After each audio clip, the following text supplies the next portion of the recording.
Good morning friends, medical physio classes में आपका स्वागत है। आज का हमारा लेक्चर है इंट्रोडक्शन ऑफ ब्लड। एक नॉर्मल सा इंट्रोडक्शन लेंगे आज इस लेक्चर में हम ब्लड का। ठीक है, तो हम देखते हैं ब्लड की डेफिनेशन, ब्लड के कंपोनेंट, एक इंट्रोडक्शन। तो सबसे पहले हम देखते हैं ब्लड क्या है। Blood is a fluid connective tissue. ठीक है, हमारा जो ब्लड है क्या है, फ्लूइड कनेक्टिव टिश्यू है जो कि क्या करता है, हमारे जितने भी बॉडी में सिस्टम हैं उनको एक कम्युनिकेट करके रखता है। ठीक है, ट्रांसफ़र करता है न्यूट्रिएंट्स, गैसेस। ठीक है, तो एक फ्लूइड कनेक्टिव टिश्यू है and made up of cellular and extra cellular component. Cellular मतलब कुछ सेल होते हैं, कुछ extra cellular, extra fluid part होता है। तो जो सेलुलर पार्ट होता है उसमें हमारी सेल्स आती हैं ब्लड में, जो होती हैं आरबीसी, डब्ल्यूबीसी, प्लेटलेट्स, जो भी सेल होती हैं वो हमारे सेलुलर फ्लूइड में आ गई। और एक्स्ट्रा सेलुलर में आता है हमारा जो प्लाज्मा होता है, प्रोटीन होते हैं, ये सब एक्स्ट्रा सेलुलर में आता है। ठीक है, तो जो टोटल ब्लड होता है हमारी बॉडी में वो 8% ऑफ टोटल बॉडी वॉल्यूम होता है। जो टोटल बॉडी वेट है उसका 8% हमारा क्या है, ब्लड है। ठीक है, और इसके टू पार्ट हमने देखे। सेलुलर 45% होता है, इसमें आरबीसी, डब्ल्यूबीसी, प्लेटलेट सेल होती हैं। एक्स्ट्रा सेलुलर में आता है हमारा प्लाज्मा जो कि 55% होता है। ठीक है, 45% सेलुलर, एक्स्ट्रा सेलुलर 55%। अब जो पूरा टोटल बॉडी वेट जो ब्लड है वो 8% है, लेकिन जो ब्लड हमारा बनता है वो नॉर्मल हमारे एक हेल्थी बॉडी में 5 to 6 लीटर होता है। ठीक है, और जो पीएच होता है इसका 7.35 to 7.45 लेवल में बैलेंस होता है। अब यहाँ पे जो ये 5 to 6 लीटर ब्लड वॉल्यूम है, इसका डिफरेंस होता है मेल में और फीमेल में। क्यों? फीमेल में थोड़ा कम होता है इससे। और क्यों होता है? क्योंकि जो हमारे जो ब्लड सेल्स या ब्लड फॉर्मेशन जो प्रोसेस होती है उसमें जो इरिथ्रोपोइटिन हार्मोन होता है, एक हार्मोन होता है जो इसमें हेल्प करता है। तो जो ये इरिथ्रोपोइटिन हार्मोन होता है इसका सिंथेसिस मेल में ज़्यादा होता है। और क्यों? उसका रीजन है जो टेस्टोस्टेरोन हार्मोन होता है हमारी बॉडी में, मेल में, वो इसको सिंथेसिस को इंक्रीज करता है, इरिथ्रोपोइटिन को। इसी कारण से हमारे मेल में जो ब्लड वॉल्यूम है वो ज़्यादा होता है। ठीक है, और पीएच इसका 7.35 to 7.45 होता है जो कि एल्कलाइन नेचर का होता है। अब ब्लड का एक बेसिक जो फंक्शन होता है वो देखते हैं। तो सबसे पहले देखते हैं कि इसका नंबर एक फंक्शन होता है ट्रांसपोर्टिंग। ट्रांसपोर्टिंग किसका? O2, जो बहुत ही इंपॉर्टेंट है, न्यूट्रिएंट्स का टू लंग्स एंड टिश्यू। कैसे? हम O2 रेस्पिरेटरी सिस्टम से काम होगा। ठीक है, ऑक्सीजन ली, लंग्स में गई, लंग्स के बाद ये कहाँ जाएगी, ब्लड स्ट्रीम में। ब्लड स्ट्रीम के बाद जो जिस ऑर्गन में हमें एनर्जी चाहिए काम करने के लिए टिश्यू को, तो यहाँ ये ब्लड क्या करेगा, उसे सप्लाई करेगा। ठीक है, तो ट्रांसपोर्टिंग का काम किया। Number 2, forming blood clots. अब कुछ प्रोटीन होते हैं इसमें, क्लॉटिंग फैक्टर होते हैं ब्लड में, जो कि जैसे कहीं पर इंजरी हुई, कट लगा हमारी बॉडी में, तो ब्लड ब्लीडिंग हुई, तो उसको प्रिवेंट या उस ब्लड को लॉस को बचाने के लिए हमारे अंदर ब्लड में ब्लड क्लॉटिंग फैक्टर होते हैं जो कि प्रिवेंट करते हैं एक्सेस ब्लड लॉस। ठीक है, नंबर 2, डिफेंस में। अब डिफेंस में कैसे? जैसे कि हमारे सेलुलर पार्ट हो जाएगा जो ब्लड का, उसमें क्या होता है, डब्ल्यूबीसी होती हैं। ठीक है, जो डब्ल्यूबीसी सेल होते हैं, वाइट ब्लड सेल्स, वहाँ पर क्या होती है, एक टाइप की डब्ल्यूबीसी होती है लिम्फोसाइट, जो कि एंटीबॉडी प्रोड्यूस करती है। तो एंटीबॉडी प्रोड्यूस करेगी तो फाइट इन्फेक्शन, जो जैसे कहीं पे पैथोजन बाहरी कोई इन्फेक्शन आया, बैक्टीरिया आया या कुछ भी आया, तो ये एंटीबॉडी उसे किल करेगी। तो डिफेंस में काम करेगा, प्रोटेक्टिव मैकेनिज्म में। और ये भी किस में? ब्लड में, क्योंकि ब्लड में ही हमारी डब्ल्यूबीसी है। ठीक है, और एक्सक्रीट में। एक्सक्रीट मतलब वेस्ट प्रोडक्ट। वेस्ट प्रोडक्ट जैसे हमारा यूरिन हो गया, ठीक है, यूरिक एसिड हो गया, अमोनिया हो गया, ये जितने भी वेस्ट प्रोडक्ट हैं। अब जैसे हमने कुछ खाया तो ऑब्जॉर्व, जो न्यूट्रिशन है वो तो ऑब्जॉर्व होगा, लेकिन जो वेस्ट प्रोडक्ट है वो भी हमारे ब्लड के थ्रू ही एक्सक्रीट होगा, बाहर जाएगा। ठीक है, और रेगुलेटिंग फैक्टर। रेगुलेटिंग फैक्टर जैसे बॉडी टेम्परेचर को रेगुलेट करेगा। बॉडी टेम्परेचर कैसे? जैसे कि हमारा होम्योस्टेसिस होता है, ठीक है, उसको कंट्रोल करेगा। अब हम एक एक करके इसके मैकेनिज्म को समझेंगे। तो सबसे पहले हमारा क्या काम है ब्लड का? ट्रांसपोर्टेशन। ट्रांसपोर्टेशन किसका? जितने भी हम न्यूट्रिशन हैं, गैसेस हैं, ठीक है, हार्मोन्स हैं, सबका ट्रांसफ़र किसके थ्रू हो रहा है, ब्लड के थ्रू हो रहा है पूरी बॉडी में। तो क्योंकि कम्युनिकेटिंग का काम कर रहा है ना ब्लड, पूरे सिस्टम जितने भी बॉडी सिस्टम है, जैसे कि रेस्पिरेटरी सिस्टम हो गया, कार्डियोवास्कुलर सिस्टम हो गया, ठीक है, तो ये जितने भी सिस्टम है इनको ही कम्युनिकेट कर रहा है, ठीक है। अब कैसे, हमने कुछ भी फूड लिया, ठीक है, भोजन लिया, उसके बाद उसमें जो भी न्यूट्रिएंट्स हुए वो ऑब्जॉर्व हुए, लेकिन ऑब्जॉर्व के बाद वो कहाँ जाएंगे, ब्लड के थ्रू ही वो कहाँ जाएंगे, हमारे टिश्यू में, जितनी भी एनर्जी हमें चाहिए काम करने के लिए, ठीक है। उसके बाद हमने रेस्पिरेटरी सिस्टम से O2 ऑक्सीजन ली, लंग्स में गई, लंग्स के बाद ये ब्लड स्ट्रीम में जाएगी, ब्लड स्ट्रीम के जाने के बाद ये हमारे बॉडी में जाएगी जहाँ जहाँ हमें एनर्जी चाहिए। उसके बाद हार्मोन्स, जितने भी ग्लैंड है, कुछ भी रिस्पॉन्स हमारे बॉडी में कुछ भी होता है, ठीक है, तो नर्वस सिस्टम के थ्रू जितने भी रिस्पॉन्स आते हैं तो हार्मोन रिलीज होगी बॉडी से, और हार्मोन रिलीज कहाँ से होंगे, हमारे जो भी इनके सेंटर होंगे, तो ग्लैंड से हार्मोन रिलीज हुआ, और रिलीज होने के बाद कहाँ जाएगा, फिर से ब्लड में, और ब्लड स्ट्रीम के थ्रू फिर से टारगेट सेल पर जहाँ पर उसे काम करना है। तो ऐसे ही ट्रांसपोर्टेशन का काम कर रहा है, ठीक है। उसके बाद आता है हमारा डिफेंस मैकेनिज्म, ठीक है।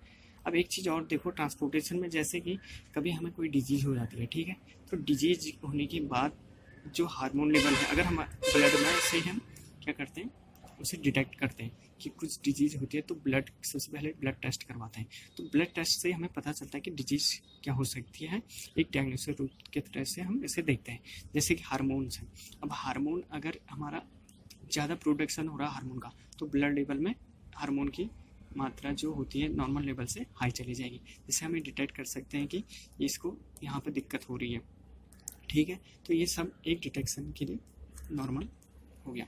अब देखते हैं डिफेंस मैकेनिज्म कैसे, जैसे कि हमने बताया ब्लड होता है, ब्लड में सेल होती हैं जैसे वाइट ब्लड सेल्स, जो कि हमारे इम्यून सिस्टम का एक पार्ट है, ठीक है। अब इसमें क्या होता है, मान लो कोई पैथोजन आया बाहर से, ठीक है, हमारी बॉडी में एंटर कर रहा है, ठीक है, किसके थ्रू, इंजरी हुई, कहीं पर कट लगा बॉडी में, या कुछ भी हुआ, इन्फेक्शन में एंटर किया हमारी बॉडी में, और ब्लड, ठीक है, अब इंटर बॉडी में जाएगा तो कहाँ जाएगा, ब्लड में जाएगा, और ब्लड में कौन सी सेल है, WBC, जैसे ही ब्लड में जाएगा तो WBC अपना काम करेगी और उसे किल कर देगी, ठीक है। तो ये डिफेंस मैकेनिज्म में काम हो गया, ठीक है।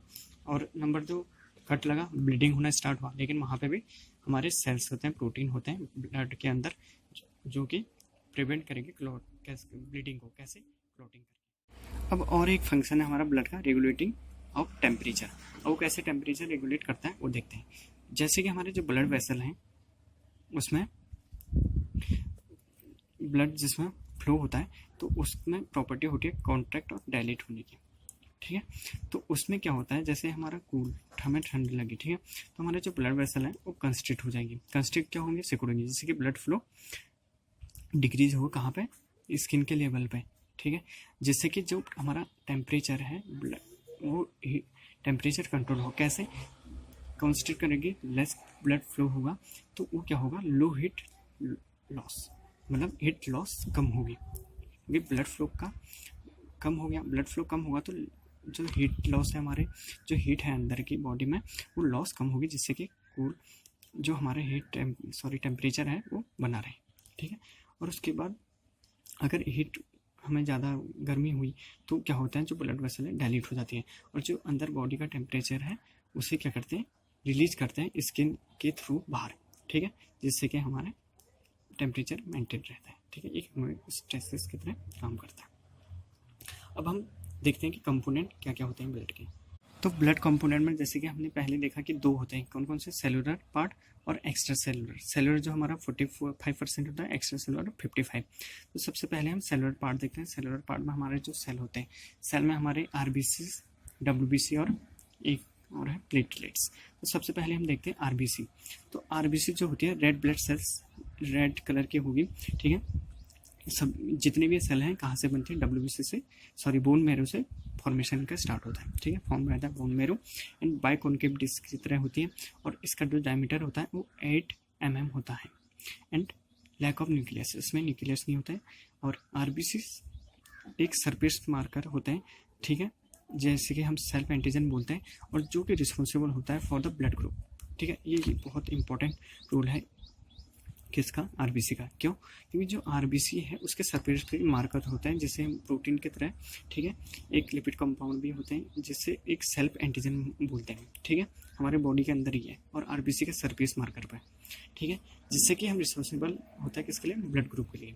एग्जाम्पल जैसे हमारा सबका ब्लड ग्रुप, किसी का ए पॉजिटिव, किसी का ए नेगेटिव, किसी का B positive, B negative, O positive, O negative है या ए बी है, तो इसका किससे हम डिटेक्ट करेंगे कि किसका ब्लड ग्रुप कैसा है। तो वो कैसे डिटेक्ट करते हैं, वो करते हैं आरबीसी के सरफेस के थ्रू, क्योंकि यहाँ पे मार्कर होता है सेल्फ एंटीजन, उसके थ्रू हम डिटेक्ट करते हैं कि किसका ब्लड ग्रुप कैसा होगा, ठीक है।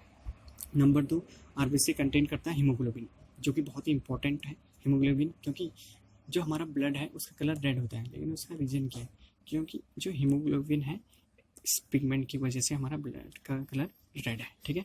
अब लेकिन हीमोग्लोबिन का और काम है, और हीमोग्लोबिन किस में रहता है, आरबीसी में। तो आरबीसी कंटेन करेगा हीमोग्लोबिन और इसके साथ 4 हीम, आयरन, हीम बोलते हैं हम आयरन को, तो 4 आयरन ग्रुप इसके साथ अटैच होते हैं। जो 4 आयरन पार्ट इसके साथ अटैच होते हैं और एक प्लस में ग्लोबिन प्रोटीन, ठीक है। तो हीमोग्लोबिन में आयरन में कौन कौन से होते हैं, 4 आयरन और 1 ग्लोबिन प्रोटीन, और जो ये आयरन होता है ये कैरी करते हैं O2, ठीक है। तो O2 कैरी करेंगे तो ये किस में फिर फंक्शन आ गया, हमारे रेस्पिरेटरी सिस्टम में। तो जो आरबीसी है वही हमारा कंटेन भी कर रहा है O2 को, मतलब जो हमारे ऑक्सीजन ली उसको ब्लड स्ट्रीम के थ्रू टिश्यू में जो भेज रहा है वो कौन भेज रहा है, आरबीसी सेल, ठीक है, क्योंकि वो कंटेन कर रही है O2 को। तो 3 मेन फंक्शन हो गए आरबीसी के, responsible for the blood group and haemoglobin contain करता है रेड कलर के लिए, और O2 सप्लाई करता है, ठीक है। और जो लाइफ स्पैन होती है हमारे आरबीसी की वो होती है 120 डेज, ठीक है।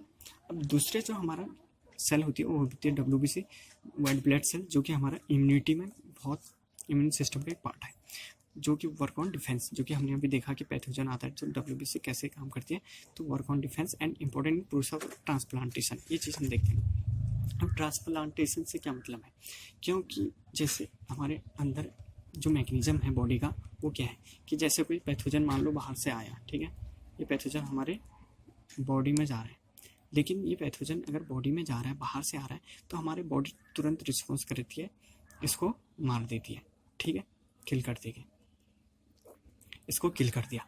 तो ट्रांसप्लांटेशन जैसे किसी की किडनी ऑर्गन ट्रांसप्लांटेशन करते हैं, किडनी खराब हो गई, दूसरी किडनी लगाते हैं, तो सबसे पहले उसका हमारे बॉडी के अंदर हमारे जो एंटीजन है और जो दूसरे बॉडी डोनर के एंटीजन है उसको देखते हैं कि दोनों का सेम है नहीं है। अगर दोनों का एंटीजन सेम होगा तभी हम ट्रांसप्लांटेशन करेंगे। क्यों? अगर ट्रांसप्लांटेशन में एंटीजन डिफरेंस होता है तो हमारी बॉडी तुरंत उस ऑर्गन को फील कर देगी और उसे ख़त्म करके दोबारा ख़त्म कर देगी। तो इसलिए ट्रांसप्लांटेशन में हेल्प क्या है WBC, क्योंकि एंटीजन दोनों का सेम होना चाहिए। तो एंटीजन हम पहले अपने बॉडी का चेक करते हैं कौन सा है वहाँ पे हमारी WBC के वाला, और जो हमारा डोनर बॉडी है उसका भी एंटीजन चेक करेंगे, तब ट्रांसप्लांटेशन में हेल्प करता है, ठीक है। तीसरी हमारी जो सेल है वह है प्लेटलेट्स। प्लेटलेट्स क्या करती हैं, ये होती है हमारे 2 to 4 mm डायमीटर की होती है और लाइफ स्पैन की 5 to 9 डेज होती है, और help in clotting. Platelet cell क्या करती है, हेल्प इन क्लॉटिंग। और क्लॉटिंग प्रोटीन होते हैं हमारे, फैक्टर होते हैं ब्लड में, जो कि प्लेटलेट सेल क्या करती है, उनको एक्टिवेट करती है, और एक्टिवेट करने के बाद क्लॉटिंग करवाती है बॉडी की, ब्लड की, ठीक है। तो ये हमारे सेलुलर कंपोनेंट हो गया। अब देखते हैं हम एक्स्ट्रा सेलुलर फ्लूइड जो होता है प्लाज्मा। अब कौन सा पार्ट है, एक्स्ट्रा सेलुलर कंपोनेंट, जो कि प्लाज्मा होता है, और कितना होता है हमारा ब्लड में 55%, ठीक है। फ्लूइड पार्ट है 55% होता है। अब जो प्लाज्मा होता है क्या क्या कंटेन करता है, 90% तो वाटर कंटेन करता है, ठीक है, और 8% प्रोटीन, जो कि हमारे ब्लड में बहुत ही इंपॉर्टेंट रोल होता है, और सॉल्ट होते हैं 0.9%, 1.1% ग्लूकोज, न्यूट्रिएंट्स, और 1% अदर सब्सटेंसेस, ठीक है। अब हम देखते हैं सबसे पहले मेन प्रोटीन।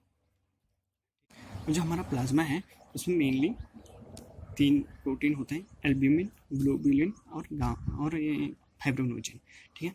सबसे पहले हम एल्ब्यूमिन देखते हैं। एल्ब्यूमिन बहुत अबंडेंट प्रोटीन होता है हमारा प्लाज्मा में, और ये 60 to 80% होता है। कितना, 60 to 80%, ठीक है। और ये वाटर सॉल्युबल होता है, ठीक है। अब वाटर सॉल्युबल होता है तो ये क्या करता है, एक ट्रांसपोर्ट की तरह काम करता है। मतलब वाटर सॉल्युबल मतलब ट्रांसपोर्ट की तरह काम करेगा। मतलब कुछ भी चीज़ आ रही है ब्लड में तो उसको एक दूसरे से उधर कनेक्ट करके एल्ब्यूमिन ट्रांसपोर्ट करता है। और इसमें वाटर सॉल्युबल है तो इसमें अगर एल्ब्यूमिन ज़्यादा हो गया हमारे ब्लड में, इंक्रीज हो गया, तो ये क्या करता है, हमारे ब्लड को गाढ़ा कर देगा, क्योंकि वाटर सोल्यूबल है, ठीक है। अगर ये गाढ़ा करेगा तो इफेक्ट कहाँ पर जाएगा, हमारा बीपी पे, बीपी मतलब ब्लड प्रेशर पे, ठीक है। तो अगर एल्ब्यूमिन की मात्रा बढ़ गई तो ये कहाँ पर अटैक करेगा, हमारे ब्लड प्रेशर पे इफेक्ट करेगा, क्योंकि वाटर सोल्यूबल है, ठीक है। और एल्ब्यूमिन क्या है, अगर जैसे हमने कोई ड्रग ली तो ड्रग हमारे ब्लड में सोल्यूबल कैसे होगी, एल्ब्यूमिन की वजह से, क्योंकि वाटर सोल्यूबल है। ड्रग को इधर से उधर जो भी इफेक्ट करना है इसकी तरह ट्रांसपोर्ट होगा, ठीक है। अब नंबर 2 हमारा आता है ग्लोबुलिन। ग्लोबुलिन इनसोल्यूबल होता है और ये 3 टाइप का होता है, प्रोटीन, अल्फा, बीटा और गामा। तो हमारा जो गामा ग्लोबुलिन्स है वो बहुत ही इंपॉर्टेंट रोल करता है। और कैसे करता है, क्योंकि ये फॉर्म करता है एंटीबॉडी, ठीक है। और ये जो भी प्रोटीन है कहाँ से सिंथेसिस होते हैं, लीवर, ठीक है, लीवर से सिंथेसिस होते हैं। तो जो गामा प्रोटीन है ग्लोबुलिन से, ये क्या कर रहा है, फॉर्म कर रहा है एंटीबॉडी। और एंटीबॉडी कहाँ पे हेल्प करती है, हमारे जो हमारे डिफेंस मैकेनिज्म है, जो भी एंटीजन बाहर से आ रहा है उसको डिटेक्ट करेगी और उसे किल करेगी, ठीक है। तो हमारे 5 टाइप की एंटीबॉडी होती है, IgG, IgM, IgA, IgE और IgD, और इन सब का अलग अलग फंक्शन है, ठीक है। और जो तीसरा प्रोटीन है वह है फाइब्रिनोजन। और फाइब्रिनोजन किस में हेल्प कर रहा है, क्लॉटिंग में। और क्लॉटिंग कहाँ पर, जो भी हमारा ब्लीडिंग अगर कट होता है तो वहाँ पर क्लॉट जम जाता है, तो वो होता है फाइब्रिनोजन प्रोटीन, जो कि उसमें हेल्प करता है। अब जो अदर्स आता है सॉल्ट है, सॉल्ट में क्या आता है, NaCl, जो भी हमारे प्रोटीन में मेनली जो NaCl होता है वो हमारे ब्लड में इफेक्ट होता है। वैसे तो और भी इलेक्ट्रोलाइट होते हैं जो हमारे ब्लड में प्रेजेंट होते हैं, लेकिन NaCl क्या इफेक्ट करता है, अगर NaCl हमारे ब्लड में बढ़ गया, ठीक है, अगर ये इंक्रीज हो गया, कौन सा, NaCl, तो ये इसका भी हमारा इफेक्ट कहाँ पर पड़ता है, बीपी, ब्लड प्रेशर पर। कैसे, अगर NaCl का कंटेंट बढ़ेगा तो सोडियम बढ़ेगा, और सोडियम बढ़ेगा तो इफेक्ट कहाँ पर देता है, ब्लड प्रेशर पे, ठीक है। अब ये ब्लड प्रेशर पे कैसे इफेक्ट करता है, क्योंकि NaCl बढ़ेगा तो एक्स्ट्रा फ्लूइड हमारे मतलब जो वॉल्यूम है, ब्लड वॉल्यूम, वो इंक्रीज होगा, क्योंकि NaCl जो कि एक इसकी कैपेसिटी होती है, एबिलिटी होती है वाटर के साथ अटैच की, तो फ्लूइड वॉल्यूम जो हमारा ब्लड वॉल्यूम है इंक्रीज होगा और ब्लड प्रेशर पर इफेक्ट करेगा, ठीक है। और नंबर 2 इसीलिए बोलते हैं, जैसे कि कभी ब्लड प्रेशर हमारा कम हो जाता है तो बोलते हैं कि नमक ले लो।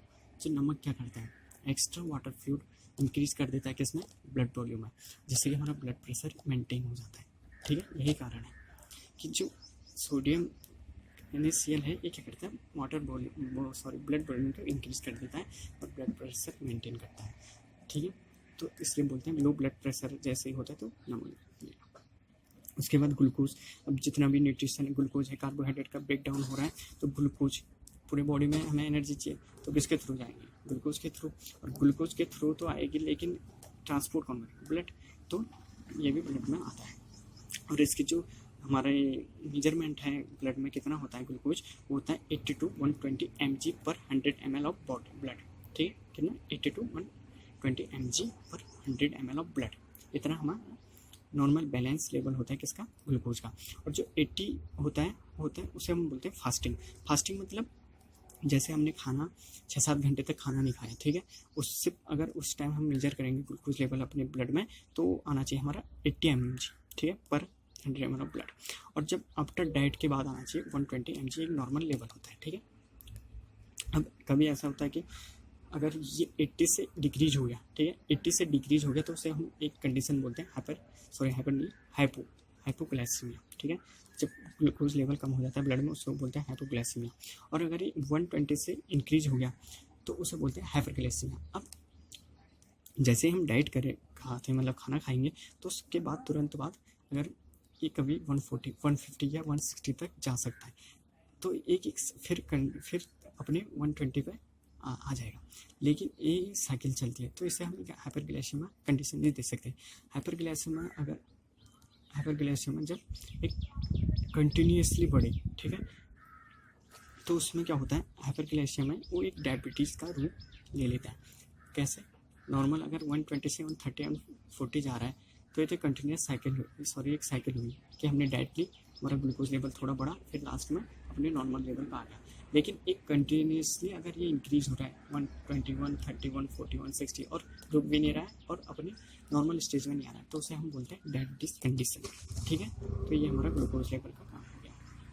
अब अदर सिस्टम में आते हैं तो हमारे हार्मोन्स कौन से हैं, जो भी हमारे एंडोक्राइन ग्लैंड से हार्मोन्स रिलीज होते हैं, वो भी ब्लड के थ्रू अपने टारगेट सेल पर काम करते हैं। और उसके बाद आते हैं गैसेस, जो भी हमने O2 लिया, ठीक है, O2 का CO2 हमने बाहर किया, एक्सहेल किया, तो ये सब गैसेस ब्लड के थ्रू जा रहे हैं। और एक गैस और होती है इसमें, कार्बन मोनोऑक्साइड। ठीक है, अब ये हार्मफुल क्यों होती है? क्योंकि जो हमारा हीमोग्लोबिन है आरबीसी में, वो क्या कैरी करने के लिए हेल्प कर रहा है हमारे आयरन को। लेकिन जो कार्बन मोनोऑक्साइड है, अगर हम कभी धुएं में जाते हैं, तो अगर कार्बन मोनोऑक्साइड हम ज़्यादा अगर हमारे बॉडी में चली जाती है, तो क्या करती है, इसकी एफिनिटी ज़्यादा होती है हमारे हीमोग्लोबिन से अटैच होने की। अगर ये अटैच हो गया तो कार्बन मोनोऑक्साइड हीमोग्लोबिन से, तो जो O2 कैपेसिटी है वो कम हो जाती है। O2 कम अटैच होगी तो कम जाएगी ब्लड में, और वो कम जाएगी तो हमारे एनर्जी लेवल कम हो जाएगा, जिससे कि CO बढ़ेगा तो हार्मफुल इफेक्ट देगा। उसके बाद न्यूट्रिशन, जितना भी हम खा रहे हैं, उसके बाद जॉब के बाद न्यूट्रिशन है वो भी किसके थ्रू ट्रांसपोर्ट होता है, ब्लड के थ्रू। और वेस्ट प्रोडक्ट, जो भी हमारा वेस्ट, अब जो खाया उसके बाद वेस्ट भी निकलेगा, वो भी किसके थ्रू एक्सक्रीट होगा, ब्लड के थ्रू। तो हमारे एक्स्ट्रा सेलुलर कंपोनेंट यहाँ पे खत्म होते हैं। अब जो भी हमने अभी इंट्रोडक्शन ऑफ ब्लड में देखा, उसको एक डायग्राम के थ्रू या एक एरो मार्क के थ्रू समझते हैं कि ब्लड में क्या क्या कंपोजिशन होता है, ब्लड क्या होता है। तो सबसे पहले ब्लड क्या है, एक फ्लूइड कनेक्टिव टिश्यू है, जो कि रेड कलर का, ब्लड कलर जो रेड होता है, और किसकी वजह से होता है, हमारा हीमोग्लोबिन पिगमेंट की वजह से, और 8% होता है पूरा बॉडी वेट का। ठीक है, अब इसके दो पार्ट होते हैं, सेलुलर पार्ट और एक्स्ट्रा सेलुलर पार्ट। सेलुलर में हमारा 45% आता है, जिसमें हमारे सेल आते हैं WBC, RBC, प्लेटलेट्स, और एक्स्ट्रा सेलुलर में 55% आता है, जिसमें आता है हमारा प्लाज्मा। ठीक है, तो सबसे पहले एक्स्ट्रा सेलुलर में चलें तो प्लाज्मा में हमारे आए कौन कौन से, proteins, water, other solutes. Plasma में प्रोटीन सबसे मेन है, जिसमें आते हैं हमारे एल्ब्यूमिन, ग्लोबुलिन, फाइब्रिनोजन और एरोथ्रोम्बिन। एल्ब्यूमिन हमारे कितने होते हैं, 60 to 80% सबसे ज़्यादा एल्ब्यूमिन प्रोटीन होता है, और जो कि हेल्प करता है किसमें, ट्रांसपोर्ट में। ठीक है, और लीवर में सिंथेसिस होता है, और उसके बाद वाटर सोल्यूबल होता है। ठीक है, ग्लोबुलिन्स प्रोटीन हमारे डिफेंस में काम कर रहे हैं, किसके थ्रू, एंटीबॉडी प्रोड्यूस कर रहे हैं, और 30 to 40% होता है हमारे प्रोटीन के ब्लड में। और फिब्रिनोजन क्लोटिंग में हेल्प कर रहा है, कैसे, जो हमारा प्रोथ्रोम्बिन है, ये क्या होता है, थ्रोम्बिन में कन्वर्ट होता है, और जो थ्रोम्बिन है वो फिब्रिनोजन को फिब्रिन में कन्वर्ट करता है, जो कि ब्लड क्लॉट में हेल्प करता है। ठीक है, और उसके बाद हमारा अदर सॉल्यूट में आयरन आता है। आयरन किस में हेल्प कर रहा है, हीमोग्लोबिन के साथ अटैच होकर ऑक्सीजन कैरी करने में। न्यूट्रिशन जो भी प्रोड्यूस हो रहे हैं वो भी टारगेट टिश्यू पे जाते हैं, किसके थ्रू, एंड ब्लड के थ्रू। Waste product, gases, regulatory substance सब रिलीज हो रहा है, अदर सब्सटेंस है किसमें, ब्लड में। उसके बाद आता है हमारा सेलुलर कंपोनेंट, जो कि हमारे हैं कितने, 3, RBC, WBC और प्लेटलेट्स। और RBC क्या होती है, रेड ब्लड सेल्स। ठीक है, और RBC का जो काउंट होता है वो होता है 4.5 to 5.5 मिलियन सेल्स पर mm³। ठीक है, ये होता है किसमें। और जो WBC है, उसको वाइट ब्लड सेल्स, उसका काउंट होता है 5000 to 11000 सेल्स पर mm³। और जो प्लेटलेट्स हैं तो उसका होता है हमारा 1.4 to 4 lakhs पर mm³। ठीक है, ये इसका नॉर्मल रेंज हो गई। और जो RBC है वो हमारी रेड कलर की होती है, और इसका मेन 3 हमने फंक्शन अभी पढ़े थे कि रिस्पॉन्सिबल होती है ब्लड ग्रुप के लिए, और हीमोग्लोबिन कैरी करती है तो ऑक्सीजन कैरी करती है। ठीक है, और जो WBC है वो डिफेंस में काम करेगी, प्लेटलेट्स क्लॉटिंग में हेल्प करेगी। तो जो WBC है उसके फिर 5 पार्ट होते हैं। ठीक है, जो WBC सेल है वो डिफेंस में काम करेगी, और जिसके 5 पार्ट होते हैं, न्यूट्रोफिल्स, लिम्फोसाइट, मोनोसाइट, एजेनोफिल्स और वेजोफिल्स। जो न्यूट्रोफिल्स होती है वो होती है 60 to 70%। और सबसे पहले, और जो न्यूट्रोफिल्स का काम है वो सबसे पहले है कि सिग्नल देना किसी इन्फेक्शन के, डिजीज का। मतलब मान लो हमें कोई पैथोजन अंदर आ रहा है, ठीक है, तो जो पैथोजन अंदर आ रहा है, सबसे पहले ये न्यूट्रोफिल्स क्या करेगी, वहाँ पर जाएगी, सबसे पहले न्यूट्रोफिल्स आती है, और ये क्या करती है, सिग्नल देती है कि कुछ बाहरी चीज़ हमारी बॉडी में एंटर करने जा रही है।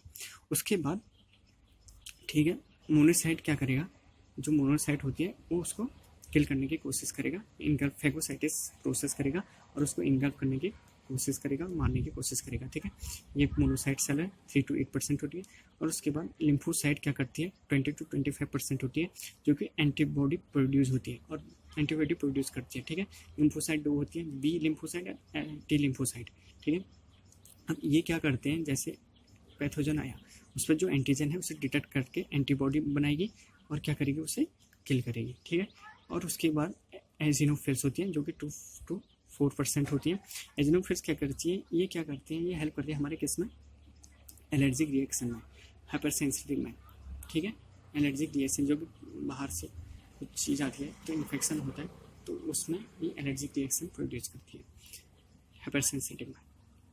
और बेजोफिल्स क्या करती हैं, ये क्या करती हैं, पॉइंट बहुत ही कम मात्रा में होती है, ये भी हमारे हेल्प करती है हाइपर सेंसिटिव एलर्जिक रिएक्शन में। लेकिन एक और हेल्प करती है, बेजोफिल्स क्या करती है, कंटेन करती है हिपेरिन। ठीक है, बहुत ही इंपॉर्टेंट है, हिपेरिन कंटेन करती है। और हिपेरिन क्या है, एक एंटीकोगुलेंट है। मतलब अब क्या है, फ्रीली अगर हमारा बॉडी है, ब्लड है, तो उसका एक हमने क्या फंक्शन लिखा था कि क्लॉटिंग हेल्प करता है। लेकिन जो हिपेरिन बेजोफिल्स होती है, ये हिपेरिन कंटेन करती है, जैसे कि हमारा जो ब्लड है उसको थीनिंग में हेल्प करती है। ठीक है, और क्लॉट नहीं होने देती है। और क्लॉट कहाँ पे नहीं होने देगी, कभी अगर हमारे जैसे ब्लड नॉर्मल लेवल में है, ठीक है, वहाँ पर तो क्लॉट हो सकता है क्योंकि इसमें क्लॉटिंग फैक्टर है, लेकिन वो नहीं हुआ। क्यों, क्योंकि हमारा बेजोफिल्स कंटेन कर रहा है हिपेरिन। ठीक है, जैसे इंजरी कट लगेगी उस टाइम ब्लड क्लॉटिंग स्टार्ट होगी। ठीक है, तो हमने डायग्राम के थ्रू समझा कि ब्लड का इंट्रोडक्शन। ठीक है, और उसके कंपोनेंट समझे। अब हमारा नेक्स्ट लेक्चर आएगा कि जो ब्लड जो एंटीजन और एंटीबॉडी है उसमें रिएक्शन कैसे होती है, कैसे हमारी एंटीबॉडी बनती है ब्लड के थ्रू, ब्लड सेल्स के थ्रू। ठीक है, तो थैंक यू दोस्तों, आपको ये लेक्चर कैसा लगा प्लीज़ कमेंट बॉक्स में बताएं और प्लीज़ इस चैनल को सब्सक्राइब करें, लाइक करें, शेयर करें। Thank you.